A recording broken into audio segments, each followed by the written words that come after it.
우리 옆 사람에게 이렇게 인사했으면 좋겠습니다. 얼굴을 보면서 봄꽃처럼 활짝 피어나셨네요. 이렇게 인사합시다. 봄꽃처럼 활짝 피어나셨습니다.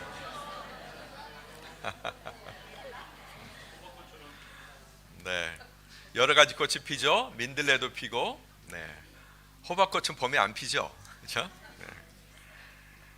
오늘은 딴지의 두 종류라는 제목으로 여러분들과 같이 은혜를 나누고자 합니다. 세상은 약자들에게 별로 많은 기회를 부여하지 않습니다. 그래서는 안 되는데, 오히려 약자들에게 기회를 더 많이 줘야 되는데, 이상하게 세상은 약자들한테 기회를 많이 주지 않습니다. 그래서 세상에 이런 말이 존재하죠. 그들만의 리그, 이런 말이 존재하지 않습니까? 그리고 썩 좋은 말은 아닙니다만 흑수저, 금수저, 이렇게 차별을 짓는 말들이 많이 존재하고 있습니다. 그들만의 리그. 우리가 학교에서는 세상에 기회가 많이 있다고 열심히 노력하라고, 그래서 정진하라고 배우지만, 선생님들은 그렇게 교과서 같은 말씀을 해주시지만, 그러나 막상 졸업하고 세상에 나아가 보면 선생님이 가르쳐 주신 대로 안 되네 라는 부분들이 많이 있습니다. 어쩌다 작은 기회가 와도 그게 극히 제한적일 때가 많이 있습니다. 그래서 늘 기회 앞에서는 그 기회를 얻으려고 대기 수요가 넘칩니다. 여러분, 노량진에 가면 수많은 입시학원들이 있죠. 공무원 시험 보는 사람들, 취업 시험 보는 사람들, 대학 입시 시험 보는 사람들. 관문은 너무나 좁고 들어가려고 하는 사람은 너무나 많이 있습니다. 그 작은 기회마저도 더 빠르고, 그 약한 사람들 중에서도 조금 더 강한 사람들, 그런 사람들이 차지하는 것입니다. 나머지 남은 사람들은 또 언제 내 기회가 오나 하고 언제 올지 모르는 그런 행운을 기다리지만, 그러나 그 현장은 늘 희망 고문인 때가 많이 있습니다. 너무나 애처롭고 너무나 힘들지요. 여기 계신 분들 중에는 그 기회 중에 아주 작은 기회를 먼저 부여잡으신 분들도 있고, 또 여전히 그 기회를 잡으려고 애쓰시는 그런 분들도 있고, 여러 모양일 것입니다. 그러나 이 약자들에게는 늘 한숨과 실망의 좌절의 기운이 정말로 가차없이 짓누르는 것입니다. 그래서 어떻게든지 버텨보려고 오기라는 말이죠. 오기. 이 오기로 막 버티려고 안간힘을 쓰지만, 그러나 하루가 지날 때 닥쳐오는 그런 낙심, 이것은 어쩔 수가 없는 것입니다. 오늘 우리가 가볼 베데스다 연못이 바로 그런 현장이라고 할 수가 있겠습니다. 너무나 제한된, 극히 한정된 기적 때문에 단 한 사람 만족하지만, 그러나 그 외에 대다수의 사람은 늘 절망해야 되는, 너무 적은 기회, 그리고 너무나 많은 절망, 그것이 교차하는 그 현장이 오늘 우리가 가보게 될 이 베데스다 연못이다라는 것입니다. 그런데 거기에는 그 가망 없는 희망을 버리지 않은 그런 사람이 있었습니다. 굉장히 우리가 봤을 때는 택도 없는 그런 현장인데, 그럼에도 불구하고 희망을 버리지 않는 그런 사람이 있었다라는 것입니다. 5절 6절 말씀을 우리 함께 보도록 하겠습니다. 시작. 거기에 38년 동안 병을 앓고 있던 사람이 있었습니다.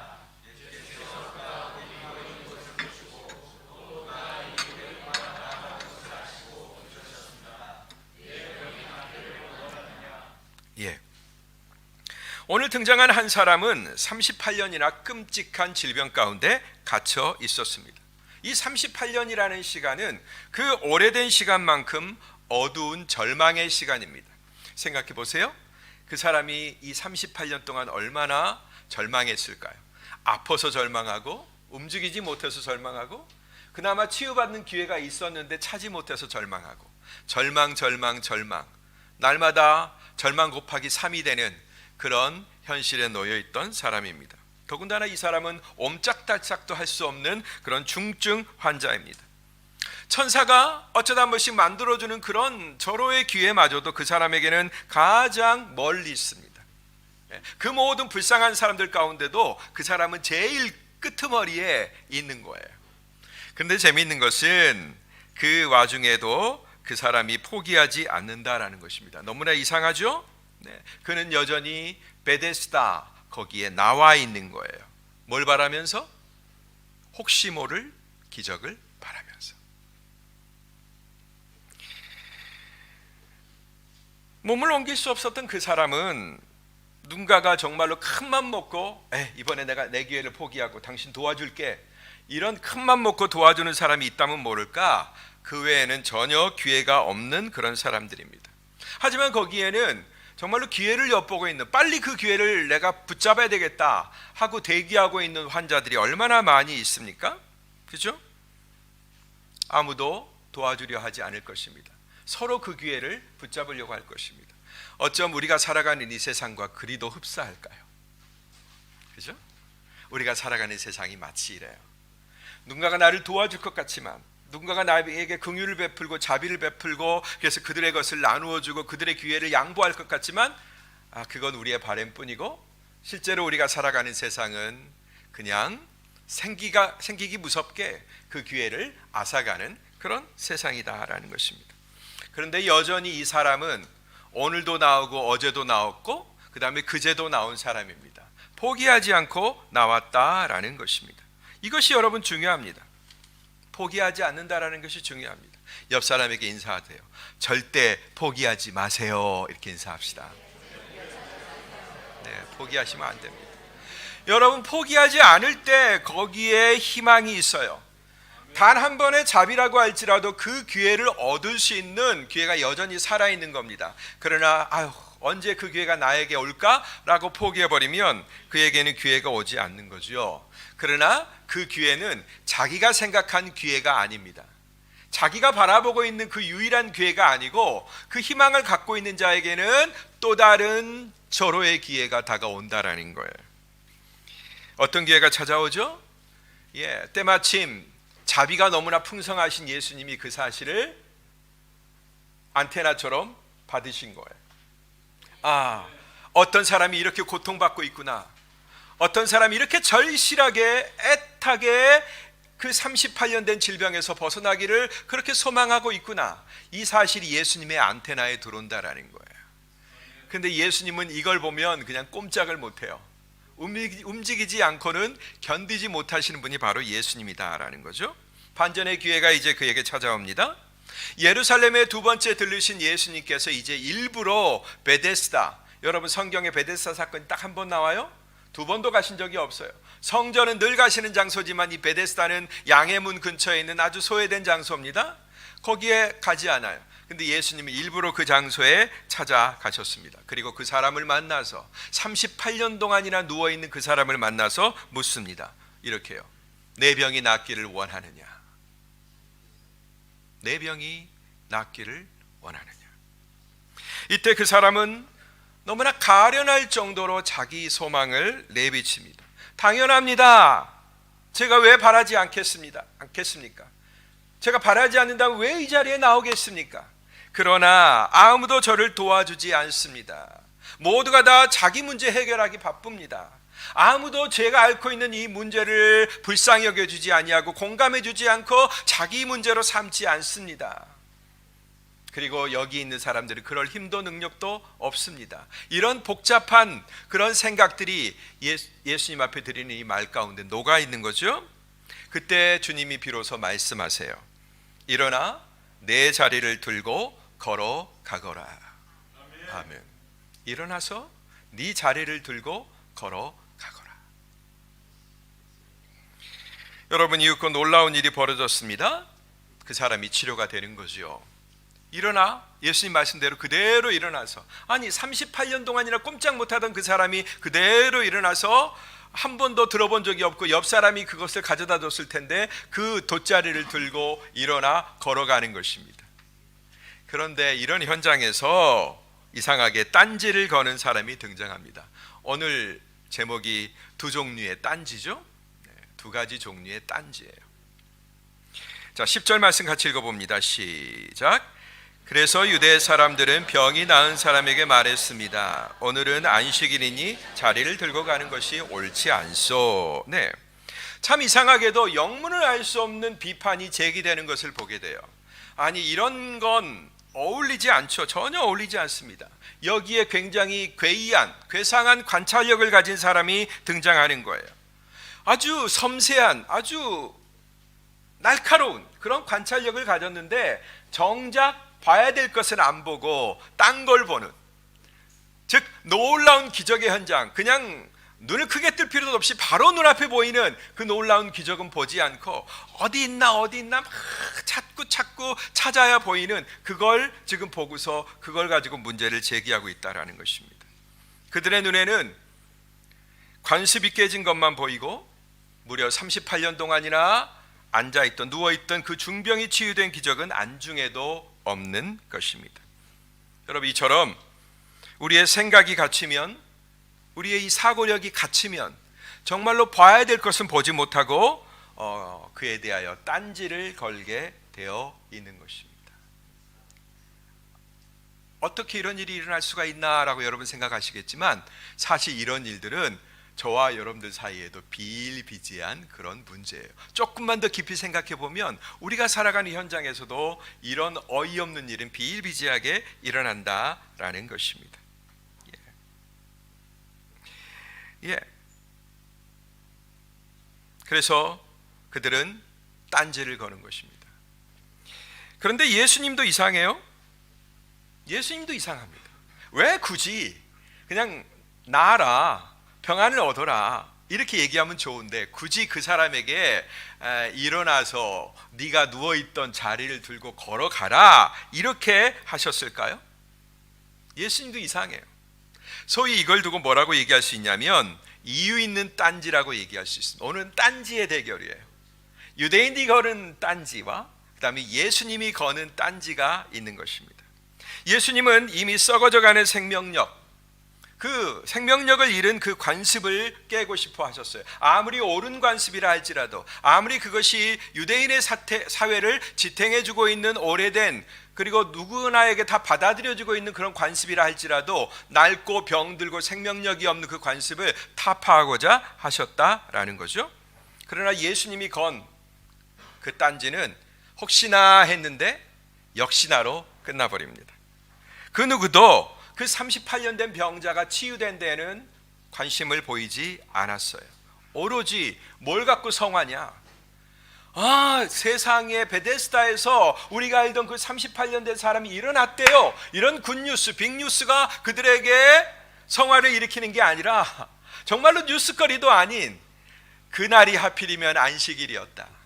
그들이 관습이 깨진 것, 그걸 깬 자, 그걸 그렇게 깨도록 만든 자가 누구인지에 모든 관심이 쏠려 있는 거예요. 여러분, 이게 정상입니까? 이걸 두고 누가 정상이라고 할 수 있겠어요? 서라벌에 가면 모든 맛있는 음식들이 다 있더라, 사내진미가 있더라, 이렇게 해야 뉴스잖아요. 근데 그 집 음식에서 어디 그냥 손톱만한 이쑤시개가 나왔더라, 이건 뉴스가 아니잖아요. 그죠? 그런 일이 없죠, 목사님?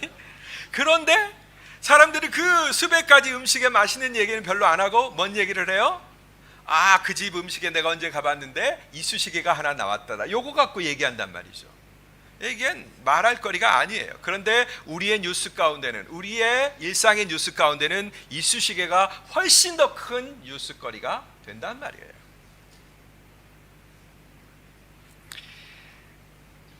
이런 걸 뭐라고 불러야 될까요, 여러분? 참 없어 보이는 딴지입니다. 딴지를 걸긴 걸었는데 참 없어 보여요. 별로 이렇게 공감이 잘 안 돼요. 이것은 예수님의 능력과 역사가 못마땅한 사람들이 걸어오는 그런 딴지입니다. 아무리 은혜로운 표적이라고 할지라도, 아무리 놀라운 표적이라고 할지라도 이게 내 거가 아니면, 내 축복이 아니면 언급하기 싫은 거예요. 보세요, 여기 단 한마디나 베데스다에서 이렇게 놀라운 일이 일어났대. 불과 여러분, 우리는 요한복음 4장에서 여인이 내가 안 일을 다 말한 자를 와보라 라고 하는 그 사마리아 동네에서 일어난 붐을 우리는 보았지 않습니까? 그래서 이틀이나 더 머무시는 것을 보았잖아요. 그런데 이 유대인의 동네 중에서 핵심인 예루살렘에서 베데스다, 그 38년 된 오래 묵은 그 자리에서 병자가 일어났는데도 불구하고 누구 하나 그것을 뉴스거리로 말하는 사람이 없어요. 그런데 안식일에 그 일을 행했다는 뉴스거리가 된단 말이에요. 이거예요, 여러분. 우리가 빠져있는 함정이, 유대인들이 빠져있는 함정이 바로 이거다라는 것입니다. 아무리 은혜로워도 이것이 내 것이 아니면 못마땅한 이 심사를 우리는 어떻게 해야 될까요? 우리 한국 사람들은 이 심사를 너무나 잘 알죠. 춘향가를 들어보면 놀부 얘기할 때 신보가 5장 6보 중에서 하나가 더 있다고 그러잖아요. 5장 6보가 아니라 놀부는 5장 7보가 있다. 그 중에 하나가 뭐예요? 신보라고 그러죠. 신보가 욕심보라고 그러나요? 신보라고 그러나요? 이게 하나가 더 있는 거예요. 이걸 어떻게 했으면 좋겠어요? 이처럼 어딜 가나 보편적으로 인간이 살아가는 세계는 속셈이 빤히 보이는 짓을 이렇게 아무렇지도 않게 하는 그런 사람들이 존재한다라는 것입니다. 당시 2000년 전의 유대인의 사회나 오늘 2000년 후에 우리 사회나 별로 다를 게 없어요. 또 그들은 나름 근거도 제시합니다. 여러분, 딴지 거는 사람이 무조건 딴지 거는 거 보셨어요? 딴지가 통하려면 뭔가 이유가 합당해야 되잖아요. 나름 옳은 근거를 거기다가 제시하는 것입니다. 딴지를 걸어오는 이유가 그럴싸해야 되기 때문이죠. 내가 그냥 맹목적으로 고집스럽게 그냥 무조건적으로 외치는 그런 딴지가 아니라고 주장해야 되겠죠. 그렇기 때문에 결국은 반대를 위해서 구성한 그들의 논리와 그 다음에 그들의 삶을 설득하시려는 그 능력과의 싸움이 전개가 되는 것입니다. 말의 논리와 거짓된 논리와 진짜 능력과의 싸움이 여기서 펼쳐지게 되는 거예요. 누가 이길까요? 누가 이길까요? 누가 이길까요, 여러분? 능력이에요, 말이에요? 말이 이깁니까, 능력입니까? 능력이 이기죠.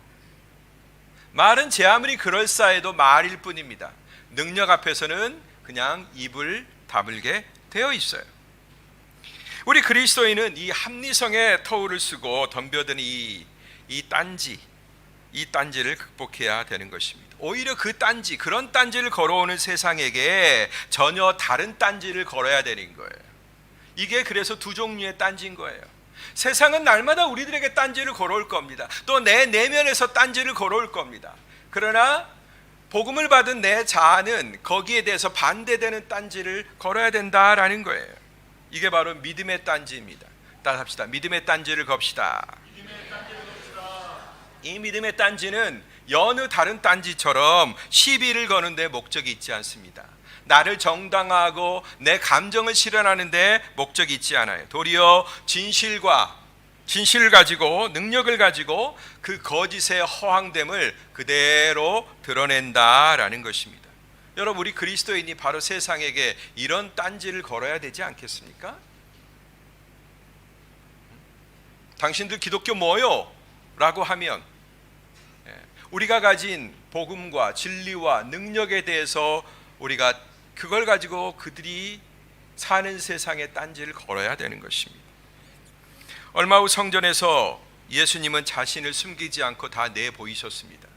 베데스다에서는 그냥 황급히 사라지셨는데 역사의 중심 무대라고 하는 그 예루살렘 성전에 예수님이 자기를 드러내신 거예요.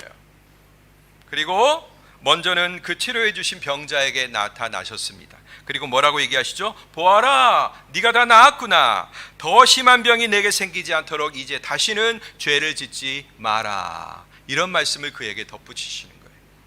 그 베데스다 현장에서는 미처 해주지 못했던 그 말씀, 보아라, 네가 다 나았구나. 이제는 더 심한 것이 생기지 않도록 이제 다시는 죄를 짓지 마라. 이렇게 말씀하세요. 예수님은 단지 그의 육신만 고치는 데서 멈추지 않았습니다. 더 나아가서 그 사람을 38년 동안이나 사지를 묶어버렸던 그 고질적인 질병을, 그 원인을 지적하시고 치유하시기를 원하셨던 거예요. 그래 당부하시는 거죠. 다시는 죄를 짓지 마라.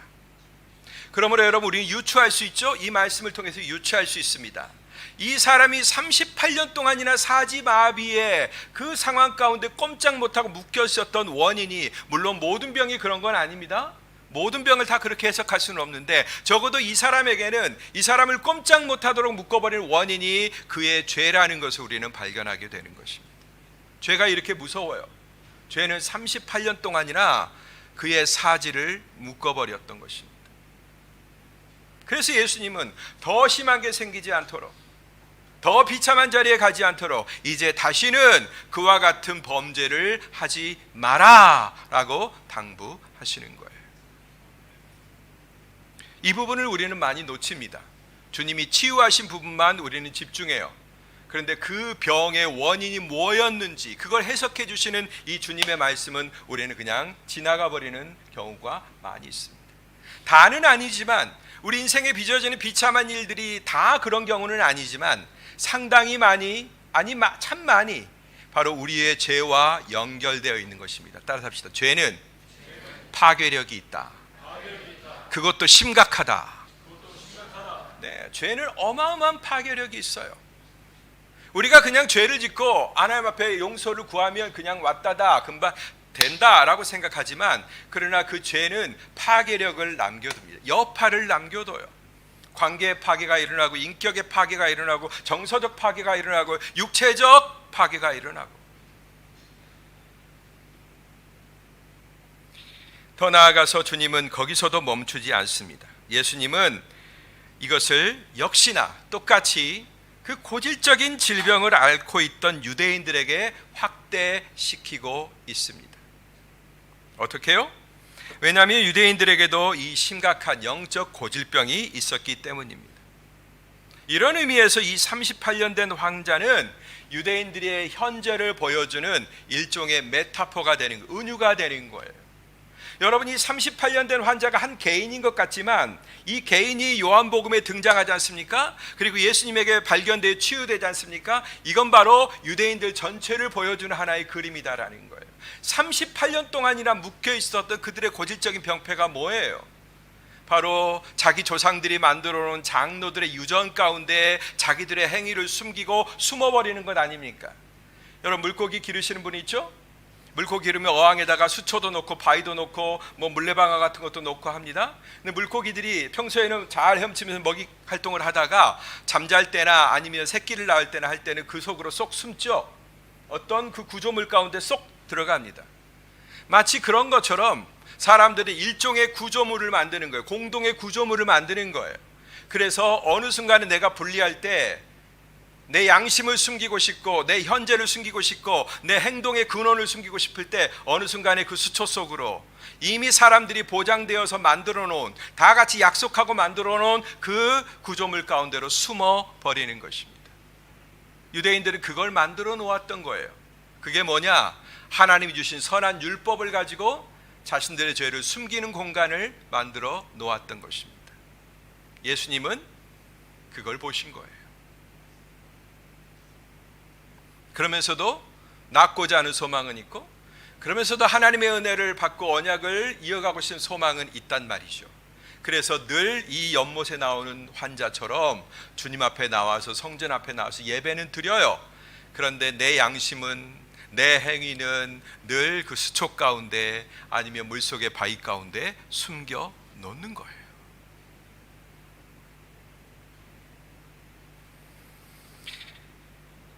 그들은 보편적 넓으십보인 시기와 질투심을 가지고 있었습니다. 그리고 관습에 대한 맹목적 추종하는 모습도 가지고 있었습니다. 그리고 거기다가 뭘 숨겨놓죠?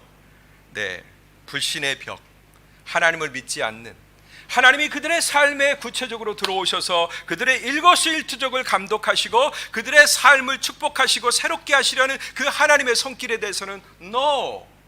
만약 그렇게 하시면 저 숨을 거예요?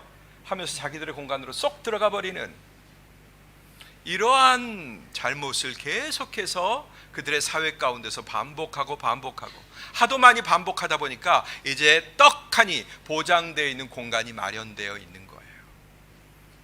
여러분, 그게 우리들한테는 없을까요? 오랫동안 신앙생활을 해오신 여러분, 우리들에게는 그런 게 없을까요? 유대인들은 이 벽이 깨져야만 다시 언약을 회복할 수 있습니다. 그래서 예수님은 그 유대인의 중심 예루살렘, 거기에서도 중심 성전에 자기를 떡하니 드러내신 거예요.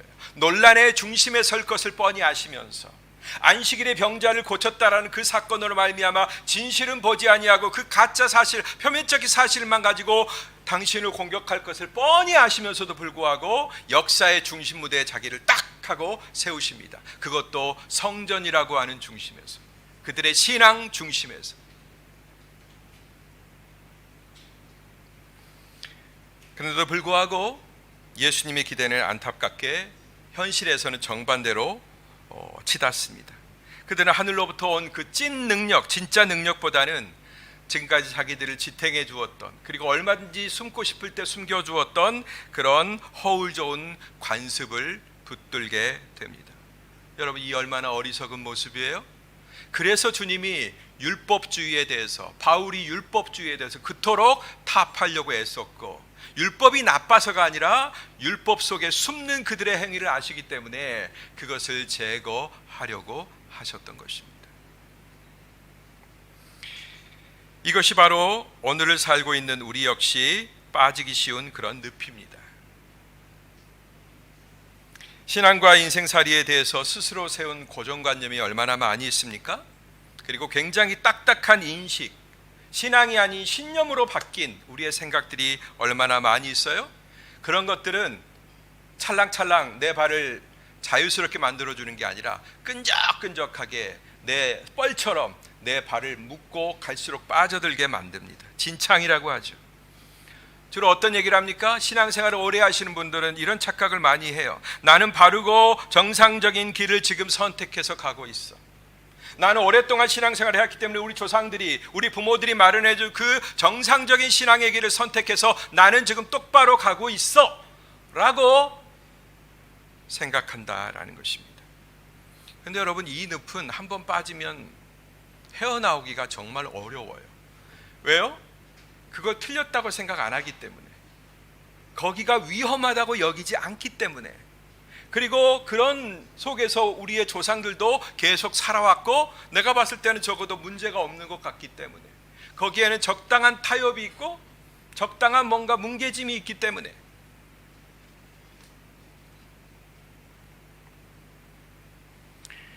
특히 이런 늪에는 진지한 분일수록 많이 빠집니다.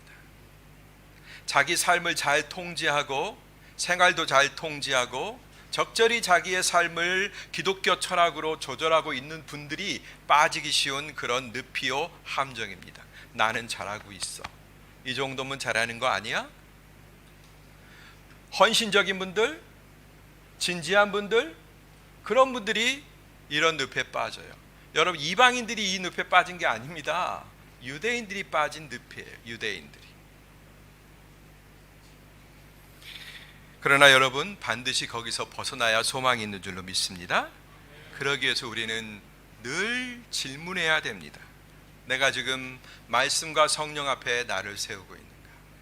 나를 보고 계시고 내 일곱 일트족을 아시고 내가 뭘 숨기고 있는지, 뭘 드러내고 있는지 다 바라보고 계시는 그 주님 앞에 나를 알몸뚱이로 내세울 수 있어야 된다라는 거예요.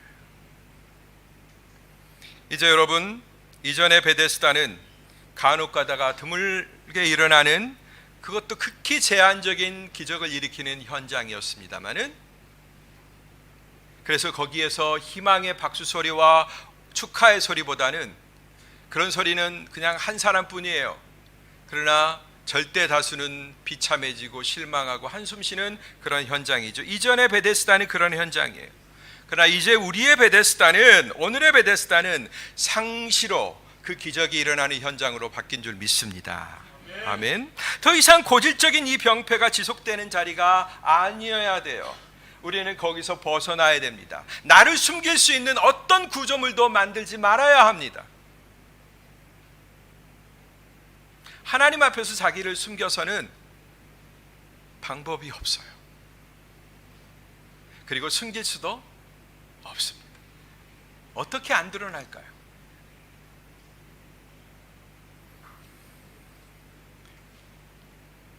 우리가 무엇을 의지해야 할지 확연히 드러났습니다.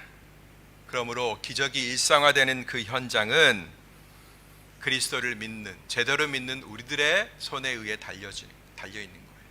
우리가 여전히 구습에 젖어서 그 베데스다를 그냥 단 하나의 기적과 수많은 실망이 있는 그런 장소로 만드느냐, 아니면 날마다 치유가 있고 한 사람뿐만 아니라 모든 사람이 행복해지고 모든 사람이 치유받는 그런 공간으로 만드느냐, 그건 누구에게 달렸어요? 우리의 믿음에 달렸다라는 거예요. 할렐루야. 아멘. 예. 이렇게 늘 새롭고 생동감 넘치는 그런 신앙으로 우리 이스탄불 한인교회가 그런 멋진 현장으로 탈바꿈에 나아가기를 바랍니다. 여러분이 이제 모든 걸 새롭게 생각하세요. 우리 교회는 이렇게 신앙생활 해왔어. 나는 이런 전통 가운데 있어. 내 신앙의 백그라운드는 이거야. 그리고 참 자랑스러운 거야. 물론 그렇죠. 그러나 여러분, 신앙은 날마다 새로워야 되는 거예요. 개혁자들이 이런 명언을 남겼어요. 개혁교회는 중세시대 그 암울한 카톨릭의 현장에서 교회를 개혁한 그 종교개혁자들은 이렇게 얘기했단 말이에요. 개혁교회는 날마다 개혁되는 교회이다. 개혁은 단 한 번에 끝나지 않습니다. 매일매일 일어나야 되는 게 개혁입니다. 여러분, 이런 생명력 넘치는 신앙으로 무장되게 되시기를 주의 이름으로 축복합니다. 기도하겠습니다.